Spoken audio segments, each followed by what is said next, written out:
Alright, it's Wednesday evening and it's weather for Weather Geeks time. A calmer day today, just a lot of clouds throughout the day, as you would expect on an early December day in Northeast Ohio and Western Pennsylvania. We will see some sunshine for one day this week.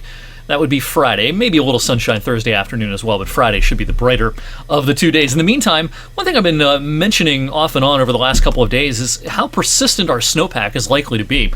Going forward, a lot of us have a few inches of snow on the ground in our yards right now, and while there will continue to be a little bit of melting and compaction in the near term, for the most part, we're not going to see completely bare grounds around here anytime real soon. There'll probably be more pronounced melting for a couple of days during the middle of next week, but until then, the snow is going to be around and having a hard time melting with the kind of temperatures we have coming up. What about additional snow from here on out over the next several days? Might be a little bit Thursday morning, which we'll of course talk about in this video.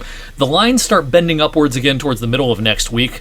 I think Tuesday of next week probably holds the best chance at this point of seeing some accumulating snow with a clipper system diving through the lakes, but after that, there may actually be enough of warm-up for some sort of wintry mix or rain by next Wednesday, and that would be when a lot of our snowpack might melt away.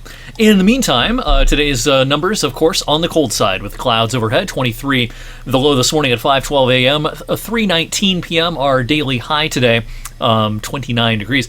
Interesting, the record today. I was talking with meteorologist Gavin Sandell here in the office earlier on today. Today's record high, 76 degrees back in 1982. Now, the second warmest temperature on today's date is 61. There's a 15-degree difference between the warmest and the second warmest December 3rd on record. And I haven't dug into the data, but that might be the biggest one-day difference between first and second place on the high side for our area. 1982-83 was a very warm super El Nino winter. In December in particular, that winter was very, very warm. Ironically, of course, or coincidentally, maybe is the better word, the next year, 83, we had an extremely cold month of December. So back-to-back pretty remarkable Decembers across our area back in the first half of the decade of the 1980s. We still have the clouds, of course, overhead this evening with just a few breaks here and there. We have an Arctic cold front on the weather maps this evening, and that is what's tracking our way over the next 12 hours. The snow doesn't look like much, and it's not going to be much, but we have some light snow and some flurries up towards Detroit and back towards South Bend, Indiana this evening, and some of these light snow showers and flurries will track our way before the night is through. Now, our cold front is right about through here.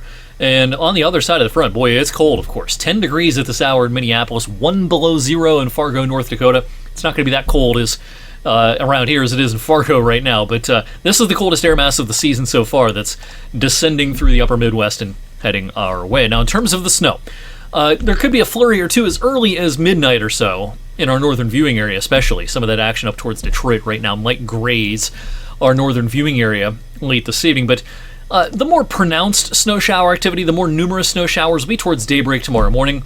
And again, it's not going to be much, but every flake can stick with temperatures well below freezing, and it's coming near or just before rush hour. And so even though snow accumulations will be pretty modest, we'll have to watch for some slick surfaces here and there. We're not going to see 4 or 5 inches of snow like we had Tuesday morning, but 4/10 of an inch or something like that, or a coating, half an inch, somewhere in that vicinity, maybe just enough to be a little bit problematic. It's sometimes these really, really nuisance minor events that cause the most problems, to be honest, because people don't adjust their plans. No one's going to change their plans necessarily for a coating or a half an inch worth of snow. And so a lot of people will be out and about that might not have been on Tuesday morning when we had a heftier amount coming our way. So we'll have to just, be cognizant of potentially changeable conditions at the start of the day on Thursday. Then some sunshine will try to work in the afternoon. It'll be blustery until late in the afternoon, then the wind will start to calm down as high pressure builds in. And that high will give us a clear and calm night tomorrow night. With snow on the ground, that's a recipe for cold temperatures. After we shake off the single digits and lower teens Friday morning, we'll make our way into the upper 20s in the afternoon. And clear sky for much of the day on Friday will be followed by clouds building back in for the weekend. The latest run of this model tries to paint some flurries and snow showers around Northeast Ohio Saturday morning. Not really buying that at this point.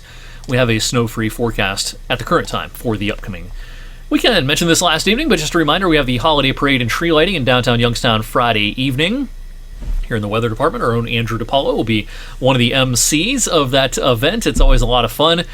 great to come down and support local businesses and check out the floats. And it's just, it's a good time, and it's always fun to see that tree being lit up. And yeah, bundle up. It's going to be cold, but it's not going to be blustery. The wind chill won't be much different than the temperature. And, it could be a lot worse at this time of the year, that is for sure. Let's talk a little bit about the longer range as we wrap up this evening's video. This is the European long-range modeling. This is the AI version of the European model. And, we're looking about halfway up through the atmosphere here, what we call the 500 millibar level. That's about 20,000 feet, 18,000 feet above our heads. And, with this much troughing, or a dip in the upper level flow, or a dip in the jet stream, if you will, no surprise, it's going to be cold for the time being. Now, interestingly, as we roll forward towards mid-month, after another cold shot right around the middle of next week, after that, we're talking, 9, 10, 11 days from now, the modeling does show a warm-up. Now, is it a big warm-up? Is it, a blowtorch? No, I don't think so.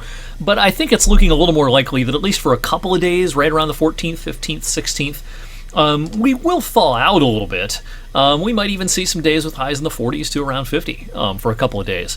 I don't think that lasts very long, though. The European AI ensemble here shows that, kind of pop of the southeastern U.S. ridge, that ridge retreating some as we go towards the final third of December and closer to the holidays. And I generally think this is probably the right idea. There are other models that do show, a pretty decent warm-up for around Christmas time, but at this point I don't buy that idea. I think occasionally there's been some modeling in the longer range that advertises some warmth, but as you get closer to the period, the models back off that warmth.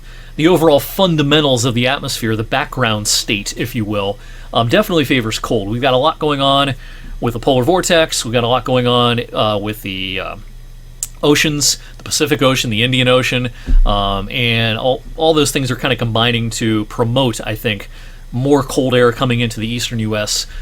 For the second half of December. So while there might be a brief warm-up around mid-month, I am not buying any warmth shown on the modeling in the longer range at this point for the last, say, 3rd of December. Our cold December forecast is almost certainly going to work out. And, whether we have a white Christmas or there's snow for the holidays, it's way too early to speculate on that. But I still think it's likely to be cold more often than not during the second half of the month. That'll do it for me on this Wednesday evening edition of Weather for Weather Geeks. Thanks for watching, everyone. And I will see you right back here, same time, same place on Thursday.